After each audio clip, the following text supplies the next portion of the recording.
आकाशवाणी गोरखपुर से प्रादेशिक समाचार।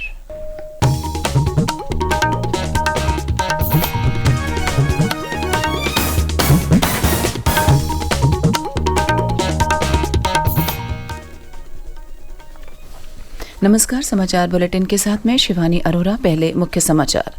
भाजपा के वरिष्ठ नेता और प्रधानमंत्री नरेंद्र मोदी आज पार्टी प्रत्याशियों के समर्थन में कानपुर में करेंगे रोड शो। 5वें चरण के लिए नामांकन की समय सीमा समाप्त। आखिरी दिन रायबरेली से राहुल गांधी, अमेठी से किशोरी लाल शर्मा और कैसरगंज से करण भूषण सिंह ने किया नामांकन। लोकसभा चुनाव के लिए प्रचार अभियान हुआ तेज। कांग्रेस नेता प्रियंका गांधी ने फतेहपुर सीकरी में किया रोड शो। भाजपा नेता योगी आदित्यनाथ ने संभल और सपा प्रमुख अखिलेश यादव ने मैनपुरी में जनसभा को किया संबोधित। और जम्मू कश्मीर के उपराज्यपाल मनोज सिन्हा और पाकिस्तान से आए सिंधी समुदाय के दल ने अयोध्या में रामलला के किए दर्शन। 1 महीने की धार्मिक यात्रा पर भारत आया है यह दल। अब समाचार विस्तार से।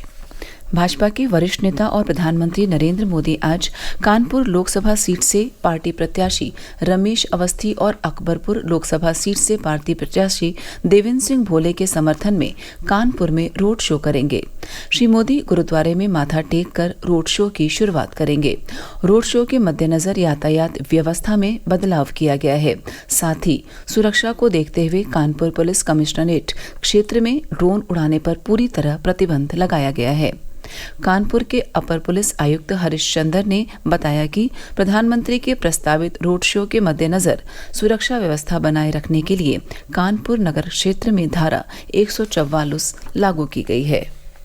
प्रदेश की 14 लोकसभा सीटों पर 5वें चरण के चुनाव के लिए नामांकन दाखिल करने का समय कल समाप्त हो गया। इस चरण में विभिन्न दलों के 183 प्रत्याशियों ने नामांकन किया है। आखिरी दिन कल रायबरेली सीट से कांग्रेस नेता राहुल गांधी ने अपना नामांकन दाखिल किया। नामांकन से पहले राहुल गांधी ने मेगा रोड शो किया। वरिष्ठ कांग्रेस नेता सोनिया गांधी, पार्टी अध्यक्ष मल्लिकार्जुन खड़गे, महासचिव प्रियंका गांधी और अशोक गहलोत समेत हजारों पार्टी कार्यकर्ताओं ने रोड शो में हिस्सा लिया। पेश है हमारे संवाददाता की रिपोर्ट। रायबरेली की फिजाओं में एक बार फिर से गांधी परिवार की गूंज है और यहां की राजनीतिक विरासत संभालने के लिए राहुल गांधी खुद मैदान में उतरे हैं। 1951 के बाद से 3 लोकसभा चुनावों को छोड़कर सभी चुनावों में गांधी परिवार का कोई न कोई सदस्य यहां से जीत हासिल करता रहा है। वरिष्ठ कांग्रेस नेता सोनिया गांधी 2004 से लगातार इस सीट से जीत रही हैं। सोनिया से पहले पूर्व प्रधानमंत्री इंदिरा गांधी 3 बार रायबरेली से जीत चुकी थी। इस निर्वाचन क्षेत्र ने इंदिरा के पति और राहुल गांधी के दादा फिरोज गांधी को भी 1952 और 1957 में 2 बार चुना, जबकि पूर्व प्रधानमंत्री जवाहरलाल नेहरू के पोते अरुण नेहरू ने 1984 में रायबरेली से जीत हासिल की थी। 1989 और 1991 में जवाहरलाल नेहरू की भाभी शीला कौल ने इस सीट से जीत हासिल की। 2 दशक बाद अमेठी से भी कोई गांधी परिवार के बाहर का व्यक्ति कांग्रेस उम्मीदवार बना है। पिछली बार ऐसा 1998 में हुआ था, जब राजीव गांधी और सोनिया गांधी के करीबी सहयोगी सतीश शर्मा ने चुनाव लड़ा था, लेकिन भाजपा के संजय सिंह से हार गए थे। सुशील चंद्र तिवारी, आकाशवाणी समाचार, लखनऊ। रायबरेली से बीजेपी उम्मीदवार दिनेश प्रताप सिंह और अमेठी से कांग्रेस पार्टी के उम्मीदवार किशोरी लाल शर्मा ने भी कल अपना नामांकन दाखिल किया। अमेठी से कांग्रेस प्रत्याशी किशोरी लाल शर्मा के नामांकन जुलूस में पार्टी की महासचिव प्रियंका गांधी शामिल हुई और उन्होंने लोगों से श्री शर्मा को भारी मतों से जिताने की अपील की। इसी प्रकार कैसरगंज सीट पर भाजपा प्रत्याशी करण भूषण सिंह, अंबेडकर नगर से भाजपा प्रत्याशी रितेश पांडे और प्रतापगढ़ से भाजपा के संगम लाल गुप्ता ने नामांकन किया। लखनऊ लोकसभा सीट से समाजवादी पार्टी ने पार्टी प्रवक्ता आशुतोष वर्मा का नामांकन दाखिल कराया है। इसके अलावा राज्य में तृणमूल कांग्रेस के एकमात्र उम्मीदवार ललितेश पति त्रिपाठी ने भदोही सीट से अपना नामांकन दाखिल किया। उधर कैसरगंज सीट से समाजवादी पार्टी प्रत्याशी भगत राम मिश्रा और फतेहपुर से सपा प्रत्याशी नरेश उत्तम पटेल ने नामांकन दाखिल किया। 5वें चरण के लिए दाखिल नामांकन पत्रों की जांच आज की जाएगी और 6 मई तक प्रत्याशी अपना नाम वापस ले सकेंगे। इस चरण के लिए 20 मई को मतदान होगा। प्रदेश में चुनावी सरगर्मियां तेज हो गई हैं। पहले और दूसरे चरण के मतदान के बाद अन्य चरणों के लिए सभी राजनीतिक दलों ने चुनाव प्रचार तेज कर दिया है।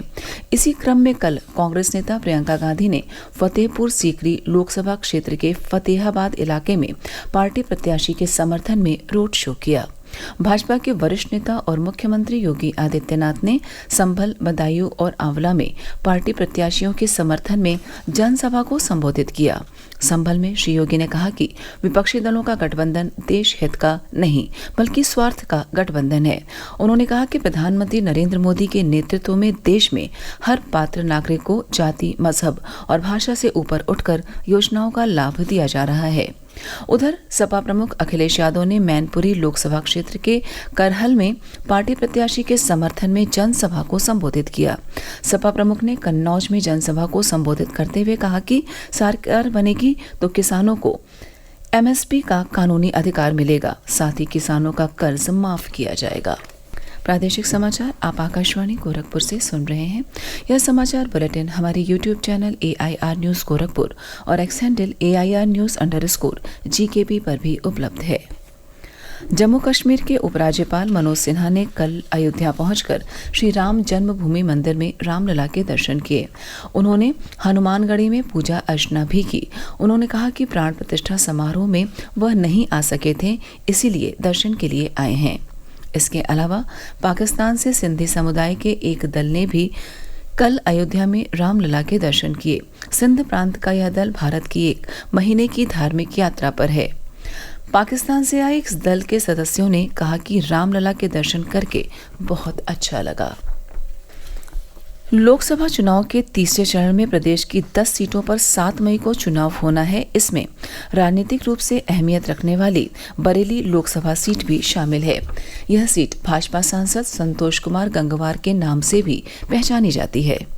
वह इस सीट से 8 बार लोकसभा चुनाव जीत चुके हैं, लेकिन भाजपा ने इस बार उनका टिकट काटकर छत्रपाल गंगवार को प्रत्याशी बनाया है। वहीं इंडिया गठबंधन की ओर से सपा के प्रवीण सिंह एरन चुनावी मैदान में हैं।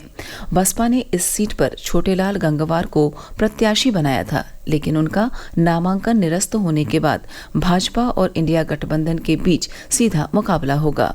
इनके अलावा 11 अन्य प्रत्याशी भी चुनाव में अपना भाग्य आजमा रहे हैं। पेश है हमारे प्रतिनिधि की रिपोर्ट। इस लोकसभा क्षेत्र में 22 लाख के करीब मतदाता हैं। भाजपा का गढ़ माने जाने वाली बरेली लोकसभा सीट पर आज तक सपा और बसपा का खाता नहीं खुला है। ये सीट भाजपा के संतोष गंगवार के नाम से भी जानी जाती है। इस सीट पर 1989 में पहली बार जीते थे और उसके बाद उन्होंने ये सीट 1991, 1996, 1998, 1999 और 2004 में लगातार जीती। इसके बाद 2009 के चुनाव में संतोष गंगवार को कांग्रेस के प्रवीण सिंह एरन के हाथों हार का सामना करना पड़ा था, लेकिन 2014 के चुनाव में संतोष गंगवार ने एक बार फिर जीत हासिल की। इसके बाद 2019 के चुनाव में संतोष गंगवार ने सपा बसपा के साझा उम्मीदवार भगवत सरन गंगवार को 1,67,000 से अधिक मतों से हराकर 8वीं बार जीत हासिल की थी। इसके बावजूद इस चुनाव में भाजपा ने उनकी जगह छत्रपाल गंगवार को प्रत्याशी बनाया है। उधर इंडिया गठबंधन के उम्मीदवार प्रवीण सिंह एरन की शहर और कैंट विधानसभा में अच्छी पकड़ मानी जाती है। सभी पार्टियों ने अपने प्रत्याशियों के पक्ष में माहौल बनाना शुरू कर दिया है। नाज़ा अंजुम,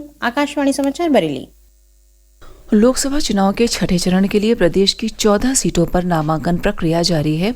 इसी क्रम में कल लालगंज के बसपा प्रत्याशी डॉक्टर इंदु चौधरी और आजमगढ़ बसपा प्रत्याशी मसूद अहमद ने नामांकन किया। और अंत में इस बुलेटिन के मुख्य समाचार एक बार फिर। भाजपा के वरिष्ठ नेता और प्रधानमंत्री नरेंद्र मोदी आज पार्टी प्रत्याशियों के समर्थन में कानपुर में करेंगे रोड शो। 5वें चरण के लिए नामांकन की समय सीमा समाप्त। आखिरी दिन रायबरेली से राहुल गांधी, अमेठी से किशोरीलाल शर्मा और कैसरगंज से करण भूषण सिंह ने किया नामांकन। लोकसभा चुनाव के लिए प्रचार अभियान हुआ तेज। कांग्रेस नेता प्रियंका गांधी ने फतेहपुर सीकरी में किया रोड शो। भाजपा नेता योगी आदित्यनाथ ने संभल और सपा प्रमुख अखिलेश यादव ने मैनपुरी में जनसभा को किया संबोधित। और जम्मू कश्मीर के उपराज्यपाल मनोज सिन्हा और पाकिस्तान से आए सिंधी समुदाय के दल ने अयोध्या में रामलला के किए दर्शन। 1 महीने की धार्मिक यात्रा पर भारत आया है यह दल। इसी के साथ प्रादेशिक समाचार समाप्त हुए। नमस्कार।